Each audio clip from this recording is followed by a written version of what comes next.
મિત્રો આ સપનાનો જયપુરની આ કલ્પના છે મંટુભાઈની, અને અહીંયા સર્કલમાં સ્વામી વિવેકાનંદનું પૂતળું આવવાનું છે. એને માટેની આ તૈયારી દેખાઈ રહી છે. પથરા છે, માટી નખાઈ ગઈ છે. આ આજુબાજુ રોડ માટે માટી પણ નખાઈ ગઈ છે.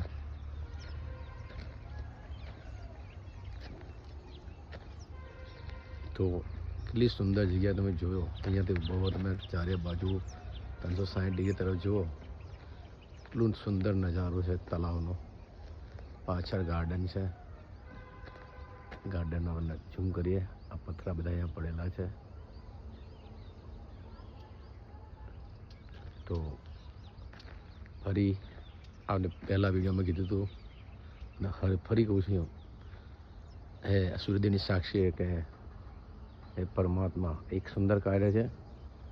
અને આ સુંદર કાર્યમાં સપના જયપુરમાં આ તળાવનું બ્યુટિફિકેશન થઈ જાય, ચારે બાજુ ચાલવાનો ટ્રેક થઈ જાય, અને ગામના લોકોને એક ફરવાની સ્થળ મળી જાય.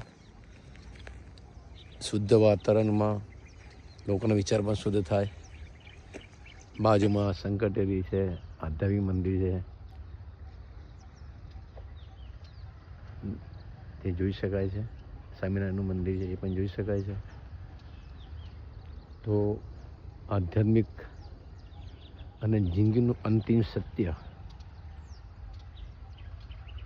આખરી મંજિલ એ પણ અહીંયા જ છે. તો આપણી જિંદગીની શાંતિ માટેના આ તમામ સ્થળો છે. તો વહેલા વહેલી તકે આ મળી જાય. આ વિદેશી પક્ષી છે, જોઈ રહ્યું છે, તળાવમાંથી ઉડી રહ્યું છે. કાબરો છે. ખૂબ સરસ. તમે સવારમાં ફરવા આવો તો તમારું મન પ્રફુલ્લિત થઈ જાય એવું આ દ્રશ્ય છે. અને વહેલા વહેલી તકે પૂર્ણ થઈ જાય એવી ભગવાનને પ્રાર્થના.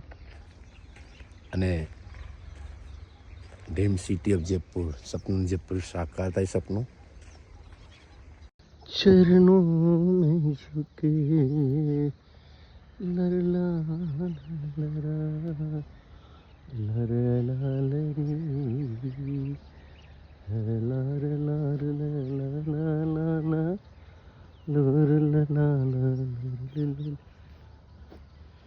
અહીંયા ચોમાસામાં એટલા શિયાળામાં પક્ષીઓ આવતા હતા બહારથી, દૂર દૂરથી. આજે આ તળાવ સુમસામ પડેલું છે, જોઈ શકાય છે. આપનો પ્રકૃતિ પ્રેમીઓનો જીવ ભરે કે સાલું કેટલું સુંદર તળાવ હતું અને કેટલા પક્ષીઓ વિદેશથી આવતા હતા અને અહીંયા તરતા હતા. પણ હવે આ કંઈ નવા પ્રોજેક્ટ બનવા જઈ રહ્યો છે, તો પહેલાં કરતાં વધારે પક્ષીઓ આવશે. કામ મંજૂર થઈ ગયેલું દેખાય છે. સામેની બાજુ રોડ બને છે. અને આપણે ભગવાનને પ્રાર્થના કરીએ કે આ જે સપનું છે મંટુભાઈનું જયપુર સપનું, તળાવ જોરદાર થઈ જાય, ચારે બાજુ રેલિંગ થઈ જાય, ચાલવાનો ટ્રેક થઈ જાય, વચ્ચે સ્વામી વિવેકાનંદનું પુતળું મૂકાઈ જાય. તો વહેલા વહેલી તકે મંજૂર થઈ જાય એવું આપણે આ નવા વર્ષે ભગવાનને પ્રાર્થના કરીએ. કારણ કે આ એક સુંદર જગ્યા છે પાવીજપુર માટેની, ચાલવા માટે, ફરવા માટે. અને એક શાંતથી તમારે જોઈતી હોય તો શહેરમાં નહીં મળે, ગામમાં નહીં મળે. તમારે ગામની બહાર આવા ખુલ્લા જગ્યા પર જ્યાં નેચર, આ પક્ષીઓ કલ્લો કરી રહ્યા છે, તમે અવાજ સાંભળી રહ્યા છો, એવા પક્ષીઓનો કલરવ,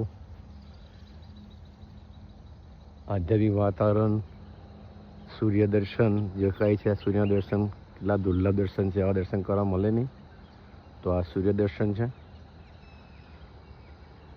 અને આપને આશા રાખીએ કે આ જલ્દીમાં જલ્દી આ તળાવ જે પ્રોજેક્ટ છે એ પ્રોજેક્ટ ગવર્મેન્ટના નજરમાં આવે અને મંજૂરી મળી જાય અને જયપુરની રોનક બદલાઈ જાય. તો આ તળાવ માટે તો બહુ જૂનો ઇતિહાસ છે. લોકો અહીંયા બેસવા આવતા હતા, અહીંયા સિંધી ત્યાં ફોટા પડાવતા હતા. આપને વિચારીએ કે આવું ફરીથી આ દ્રશ્ય આપણને જોવા મળે તો ફરીથી આ આપણે સરપંચશ્રીને શુભેચ્છા પાઠવે કે તમે જે પ્રોજેક્ટ મૂક્યો છે એ મંજૂર થઈ જાય તાત્કાલિક જલ્દી અને જયપુરને એક સરસ મજાનું સુંદર તળાવ પાછું પ્રાપ્ત થાય.